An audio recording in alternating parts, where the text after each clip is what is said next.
meus nobres amigos inscritos e membros do canal Spook Houses, Casas Assombradas. Vou tirar o meu pedalzinho aqui do chão. Tio Spook aqui, o Zé Cabeleira. Ó, daqui a pouco vou estar igual os metaleiros. Vamos lá, eu fiz o vídeo da André Surak e eu fiquei bem chateado porque realmente eu percebi que as pessoas elas estão mais preocupadas em tomar conta da vida do outro do que cuidar da sua própria vida. Uma coisa que eu aprendi na internet, e eu acho que é válido, é, se você não quer assistir aquele conteúdo, só não vê, entendeu? O que André Surak faz ou não faz, ela é uma realidade do que nós temos hoje. As pessoas gostam e libertam a sua perversidade, a sua perversão, vendo o André Surak fazendo os seus malabares eróticos ali nas redes adultas. Eu não vou ficar assistindo André Surak, porque, obviamente, eu não sou desta leva da sexualidade assim absurda que gosta dessas coisas, né? André Surak, uau, eu vou lá homenagear ela. Mas também acho que os cristãos exageram monstruosamente. Hoje nós vamos ver o vídeo então que o clone trouxe dos ditos macumbeiros contra um cristão. Eu já tinha feito um vídeo de análise disso, mas é que eu exagerei na discursiva e que pode soar estranho. Então eu vou refazer o vídeo falando aqui com vocês tranquilamente, porque eu fiquei realmente impressionado que o cristão em si, ele é tão inflexível que realmente, ele é filho da cria de Lutero, ponto. É o protestante roxo, que só tem a verdade dele, não existe a verdade da Igreja Apostólica Romana, não existe mais nenhuma verdade a não ser o próprio protestantismo, que é o que o Lutero pregava e o que é que eles realmente ambicionam. Só eles têm a possibilidade de salvação, mais ninguém, tá? Vamos fazer essa análise e eu vou pegar só a introdução, eu não vou me estender sobre todos os que vão participar, então eu só vou pegar os primeiros, tá? Que realmente acho que é o suficiente para a gente poder quebrar certos discursos. Lembrando que eu tenho 4 especializações em teologia, tenho especialização em ciências da religião, especialização em história do cristianismo, tenho especialização em história antiga, medieval, contemporânea, moderna e antiga, e também tenho a especialização nos ritos afro, tudo que foi obtido por faculdades, não foi tirado por igreja. Igreja não ensina absolutamente nada de teologia. As igrejas elas são enviesadas de acordo com o segmento em que elas então se predispõem. Se você vai para os batistas, eles têm um viés. Se você vai para o metodista, eles têm outro viés. Se você vai para a presbiteriana, tem outro viés. E assim por diante, tá? Eu acho que esse rapaz, se não me engano, que vai fazer, ele não se identifica no começo, o que eu acho que é errado, e foi aí falhas. Ele tem que falar quem ele é. Então, eu sou Zé das Couves, eu sou protestante presbiteriano. Por quê? Porque a gente tem que entender qual é a vertente que ele vai trabalhar. Os presbiterianos têm muitos crimes observados junto à internet, principalmente crimes políticos, tá? Os presbiterianos ficaram muito ao lado do senhor Jair Messias Bolsonaro, realizando moedas de troca. E se vocês podem procurar isso na internet, tá claro, público e notório, tá? Então é aquela coisa, aqui a gente precisa ter o amparo do Bolsonaro, porque eles vai dar o nosso benefício fiscal, e ele deu o benefício fiscal às igrejas, desde que as igrejas então votassem nele. E a presbiteriana fez isso, tá? Isso chama-se barganha. Bora, vamos lá. Olá, tudo bem? Eu sou Israel Júnior, sou teólogo e educador físico, sou cristão e hoje... Mas você não fala qual é a vertente do cristianismo em que você então vai trabalhar. Novamente, se você pega os batistas, que advêm dos anabatistas, eles têm um viés.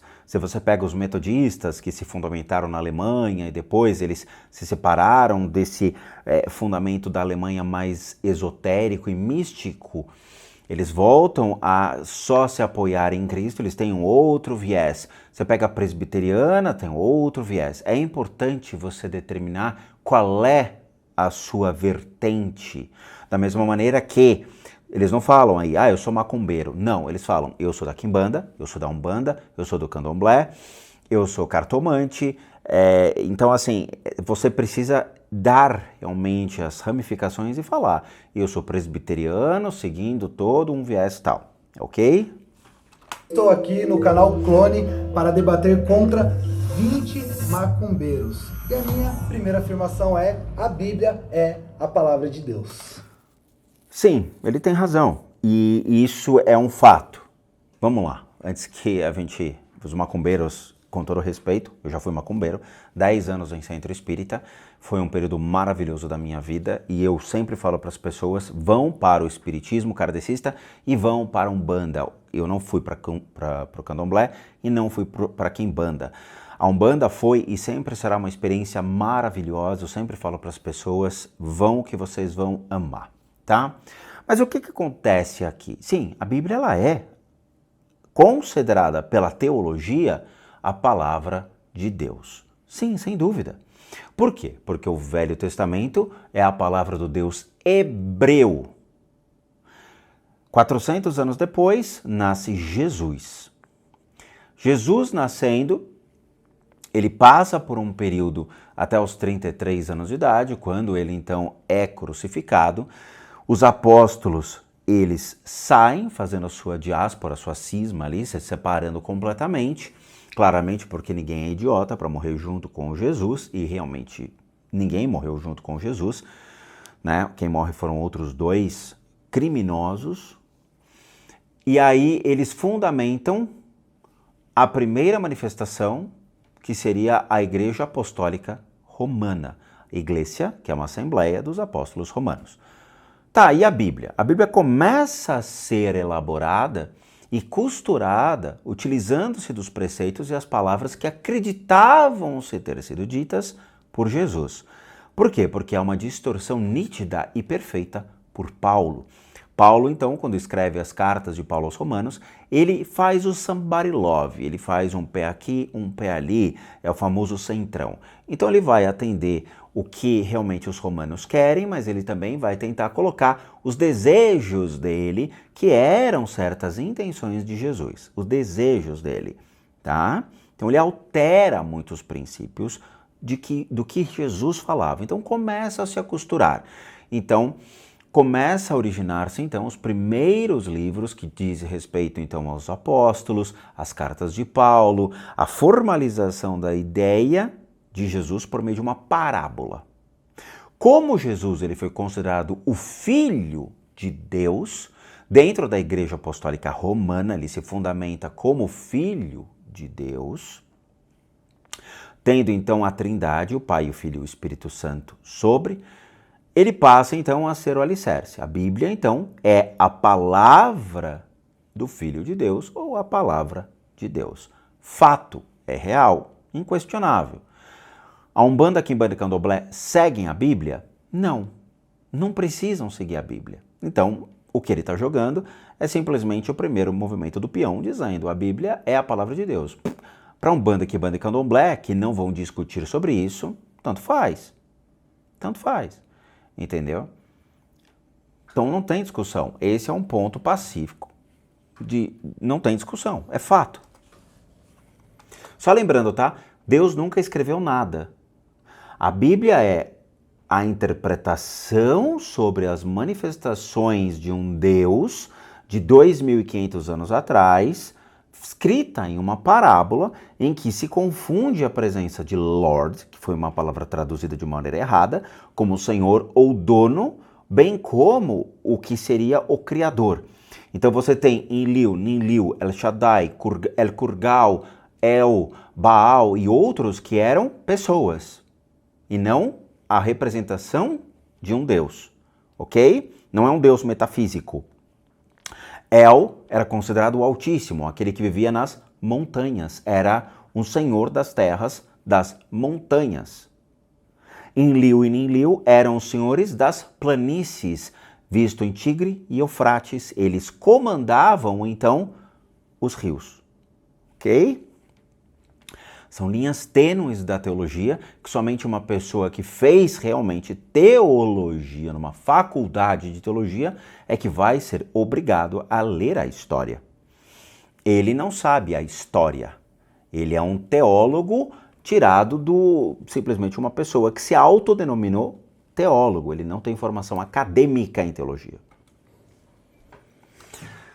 Cara, esse cara é muito legal. A primeira coisa que eu destaco para vocês é, olha que interessante. Então você tem pessoas que têm roupas coloridas, você tem pessoas que têm roupas brancas, você tem pessoas que têm chapéus muito diferentes, são chapéus, cartolas, são representações de estruturas de crença afro-brasileiras. É maravilhoso ver isso, tá? Eu tive aula com o babalorixá africano e ele vinha da Nigéria, ele dava aula, tal, ele fazia esses intercâmbios. E ele falava que na África, quando você realmente chega no aeroporto, você tem essa questão das cores. Então as pessoas eles gostam das roupas coloridas. As cores transmitem a alegria, tá? Então é essa beleza das cores.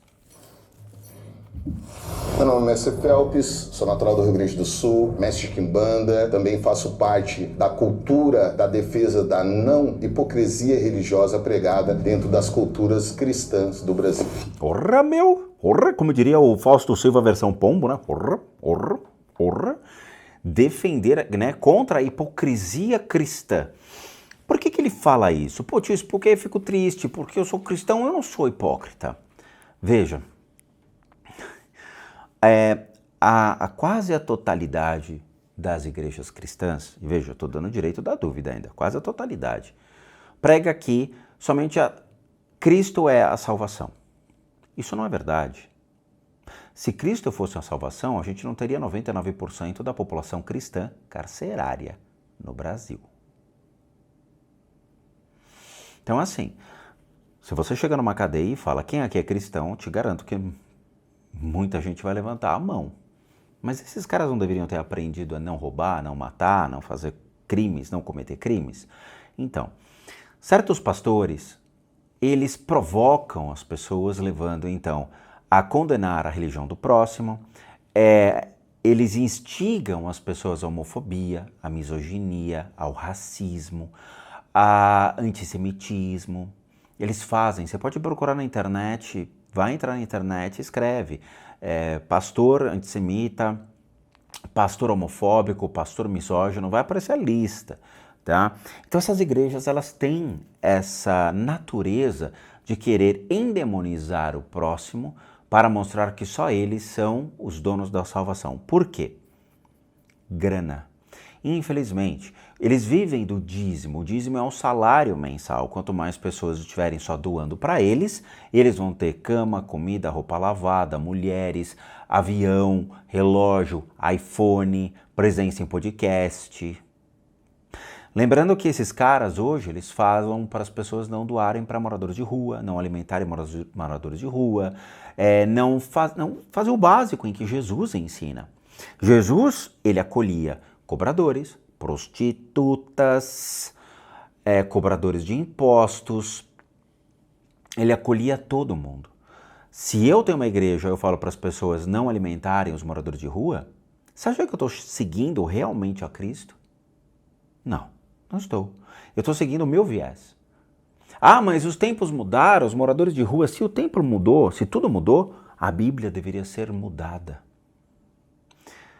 Hoje, a única religião que é dinâmica e continua sendo dinâmica é o budismo. O budismo é a única religião do mundo em que ela vai aprimorando-se cada vez mais para ajudar as necessidades das pessoas nos dias de hoje. O resto são religiões estáticas, em que os livros se mantiveram, tá? Principalmente o Alcorão. Nesse caso, a Bíblia é gourmetizada. As pessoas escolhem o que elas querem para defender. E é isso que a gente vai ver. A Bíblia é um livro gourmetizado. Lembrando que o Velho Testamento faz parte do povo hebreu e não cristão. Somente o Novo Testamento é que faz parte do povo cristão. Phelps, prazer. Prazer, Israel. Tudo bem, Israel? Tranquilo. Na sua afirmação, você afirma que a Bíblia é a palavra de Deus. Sim. Por qual editora? Esse Phelps é bom. Exatamente, né? Assim, vamos lá. Todo teólogo que vai estudar teologia sabe que a Bíblia é o livro cristão. A Bíblia, leia-se o Novo Testamento, é o livro cristão. O Velho Testamento, em que alicerça-se, então, a constituição de Gênesis, Êxodos, que conta a historinha do povo hebreu, ela existe com a necessidade de dar um startup para toda a árvore genealógica de Jesus. Então ali você vê que a pedra casa-se com uma árvore que depois nasce não sei o quê, e vai então assim. Se você pega o Velho Testamento, existem dezenas de páginas que é só árvore genealógica ali, contando que quem transou com quem, que teve filho com quem, que depois teve não sei o quê, que viveu 100 anos, 200 anos, 1000 anos, 1 bilhão de anos, que era primo do dinossauro. Então ela vai construindo um enredo até bater na porta e falar: nasceu Jesus, obrigado. E aí começa a história de Jesus. Tudo bem? Então aqui... Sim. Bom, a Bíblia é um livro, semanticamente, Bíblia vem de biblioteca. Biblioteca são vários livros, né? O Primeiro Testamento, conhecido por alguns como Antigo Testamento, tem 39 livros. O Novo Testamento, ele tem 27 livros e foram escritos por mais de 40 autores em 3 continentes diferentes. Na verdade, o que ele está falando é uma superficialidade, tá? A Bíblia vai além disso.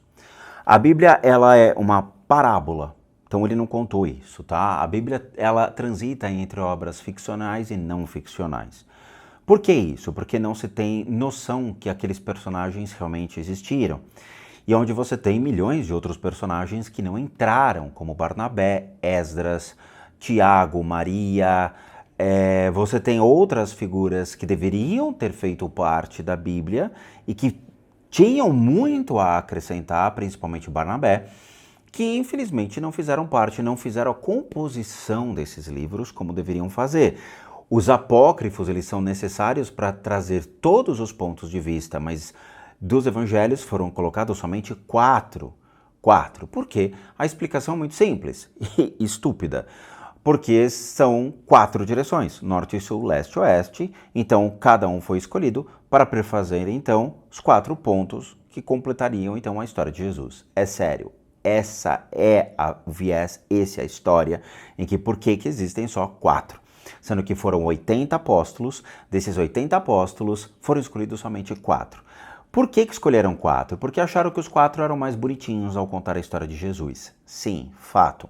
Então, eles vão narrar a história de Jesus dentro de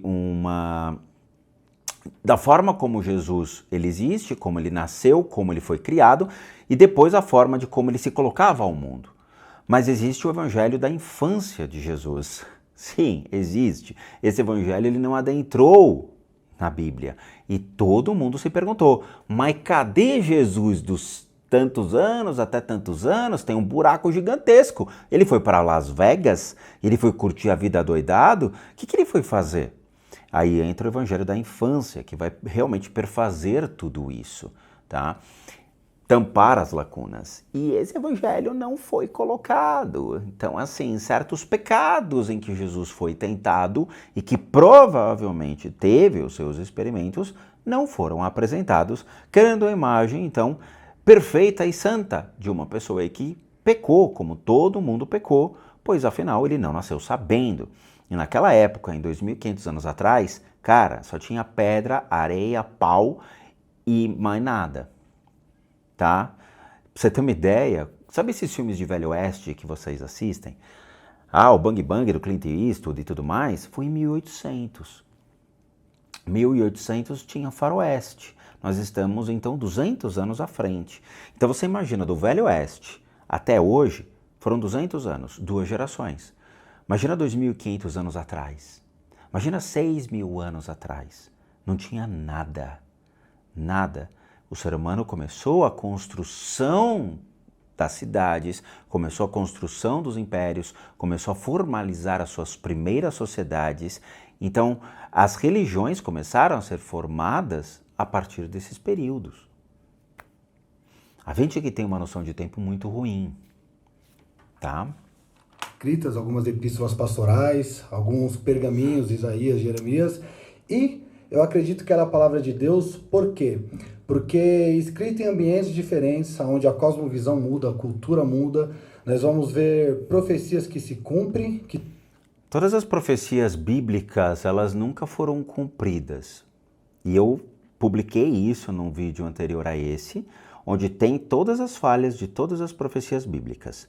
Veja, eu conheço muito bem o livro de João, do Apocalipse, com as profecias observadas para avisar da invasão do Império Romano até a queda do Império Romano, junto a 7 igrejas, a qual ele escreveu 7 cartas para 7 igrejas. Essas 7 igrejas ignoraram completamente as cartas de João, o que entra então num frenesi absurdo, vendo a queda do Império Romano, os soldados e tudo mais. Então as pessoas hoje, infelizmente, elas acham que ergueu-se um dragão naquela época de fogo. Se você acha isso, procura um psiquiatra, você precisa urgente de um laudo médico. Quando a gente fala sobre os dragões, sobre aquelas coisas que realmente eram metaforicamente e romantizadas junto ao próprio livro de João, do Apocalipse, na verdade eram as bandeiras do Império Romano em forma de dragão, onde nós tínhamos então as figuras dos olhos, dos chifres, que eram a representação das pessoas. 7 chifres, 7 igrejas, 10 cabeças ou 7 cabeças, dependendo da versão que você pega, tem as 7 cabeças, depois tem as 10 cabeças. As 10 cabeças eram os 10 líderes das nações. Então o João escrevia completamente metaforicamente para que as pessoas pudessem então compreender sem que esses textos fossem destruídos. Porque é a mesma coisa que você manda uma mensagem codificada para alguém. Então ele mandava mensagens codificadas para essas igrejas e para as pessoas que ele tinha interesse, para demonstrar então que a guerra estava por vir. Claramente vendo tudo isso em cima de uma torre, vendo o avanço, então a movimentação dos soldados, você consegue ter uma noção, tá? Se cumpriram em algumas, nós acreditamos como cristão que vai se cumprir ainda, e elas ornam muito, combinam muito. Qual versículo da Bíblia está escrito que a Bíblia é a palavra de Deus? Bom, o próprio Jesus em João capítulo 1, versículo 1, ele diz, no princípio era o verbo, né, do original grego a palavra, no princípio era o verbo estava com Deus e o verbo é Deus. Então Jesus... Puta, tem isso no livro do Apocalipse. Tá? Eu vou explicar. Não entendeu, não leu, não fez a lição de casa. Todas as cartas que João escrevia, ele escrevia literalmente cartas com cumprimentos. Essas 3 passagens que fala eu sou alfa e o ômega. E ele escrevia isso, né? Deus era o alfa e o ômega. Por quê? Porque em grego, Deus significava a união da palavra alfa e o ômega. Quando ele escrevia as cartas, ele escrevia 3 linhas principais, exatamente identificando, dando o aviso às pessoas, dizendo que aquela carta era segura para que as pessoas pudessem ler. E em código ele falava exatamente que Deus era a verdade, Jesus então era o alicerce, era a chave, era a salvação. Ele escrevia logo no início. O que identificava que eram cartas escritas por João, não eram profecias, eram cartas avisando as pessoas de que iria acontecer a guerra. Ele estava profetizando a guerra? Não, ele estava vendo isso. Ele estava no alto de uma torre preso, observando as movimentações. Ele sabia disso porque o cara estava no meio da guerra, entendeu? É a mesma coisa que você está no meio do jogo do Corinthians, e de repente você vê os torcedores ali movimentando os fogos de artifício já para apontar contra a torcida do Palmeiras e você sai desesperado falando, caracoles, vai ter uma guerra. Foi isso que aconteceu, tá? O João escrevia as cartas, ele escrevia com essa ideia, que na verdade era só para identificar que aquela carta realmente tinha uma procedência, era uma forma clássica de demonstrar que era ele. Só isso, não tinha o porquê, tá? E lembrando, João, ele era judeu e ele foi convertido ao cristianismo. João era judeu. É importante vocês entenderem isso, por quê? Porque ele tornou-se, então, um fanático, um adorador completo e obcecado, então, pela figura de Jesus, ok? Então, ele era judeu, ele se converte para o cristianismo como uma filosofia, tomando, então, como seu líder Jesus. Por que líder? Porque Jesus liderou, então, o povo dele contra os romanos. Jesus levantou o povo dele contra os romanos, ok? João estava preso e a maneira dele de contribuir para Jesus era escrevendo as cartas e divulgando, publicando, jogando as cartas, falando, cara, manda isso para aquela igreja, manda aquilo para aquela igreja, manda isso para aquilo. Então foi uma forma de poder ajudar, era a comunicação. Só isso. Não significa absolutamente nada essa passagem. Nada. Era uma formalização do pensamento de João para com, então, as igrejas. Eu tenho esse texto aqui em casa explicando em detalhes como eram as cartas de João. Jesus, apresentado na Bíblia, se intitula como a palavra e ele, em alguns... Mas então a Bíblia é Jesus? Então, ele é a palavra. Em alguns momentos... Quem é o ator principal da Bíblia? Jesus. A Bíblia vai tratar como centro de toda a história Jesus. Jesus é o marco da Igreja Apostólica Romana. Então é óbvio que é Jesus. Aí não tem como, né, amiguinho? Jesus, ele cita a palavra, ele se denomina como a palavra, ele se utiliza da palavra. Mas Os versículos bíblicos. Ele não se utiliza a palavra, ele torna-se a representação, então, de uma única palavra, que era a palavra, então, dele para com o povo, para liderar contra os romanos. A Bíblia é isso, é a história de uma pessoa que combate a hipocrisia do povo romano, o lado ditatorial dos imperadores, o massacre contra o seu povo, que na época era o povo hebreu. Você não faz parte dele novamente. Você não faz parte do povo de Jesus. O povo de Jesus era hebreu e depois é judeu. Você não é judeu, cristão, tá? Jesus era judeu, tá bom? Então ele lidera todo um povo para tentar combater os romanos e tirá-los, então, de Jerusalém, de Cismaria, tirar ali das regiões em que então se perfazia o povo dele, até mesmo em Copta, outras regiões ao redor, caramba, me faltou o nome aqui, mas eu falei no vídeo da André Surak, tá? Tem outras regiões ao redor, até mesmo onde Paulo morreu, tá? Paulo morreu apedrejado ali exatamente pelo fanatismo dele, tá? Paulo era fanático. E aí ele se meteu em pregações que não deveria e morreu apedrejado. Então você imagina. E de novo, quem ateou fogo em Roma? Quem foi? Os cristãos. Sim, foram os cristãos que destruíram Roma. Tá? Tudo isso é estudado pela história. E é importante não se basear na Bíblia, e sim na história, porque é lá que você vai ter toda uma visão do que realmente aconteceu.